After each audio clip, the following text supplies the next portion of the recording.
In this video, we are going to see how to work with font formatting commands. Let's go ahead and have a look.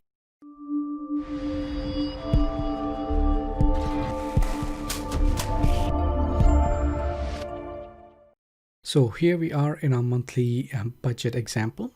Now, when you have a look at this sheet right now, all the details are in, simple text formats over here. It does not, highlight or point the main areas of this Excel worksheet. So while you're working with your worksheets, you may want to highlight or format your data so that it's represented quite well and it's quite intuitive. And the things which should be highlighted are highlighted well. So on the Home tab and under Font section, there are many formatting commands that you can use. So for example, over here I have the heading monthly budget over here, but it's simple text. It should be big enough so that it's highlighted. So what I can do is I can select that text. It's important that you highlight the cell on which you want to apply the font formatting. So for example, over here I have highlighted monthly budget.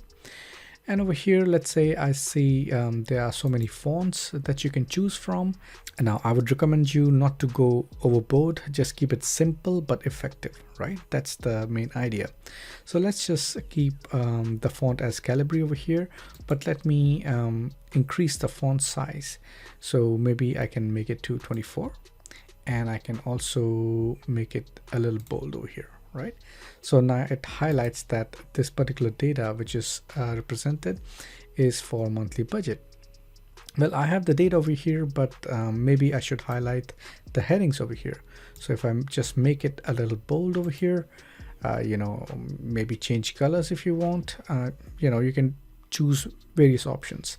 Even if when I have made it a little bold, you will see that it changes the whole perspective over here. So there are many commands over here by which you can play with the text fonts and sizes and colors and boundaries. So feel free, go ahead and try it out for yourself, and stay tuned for our next video.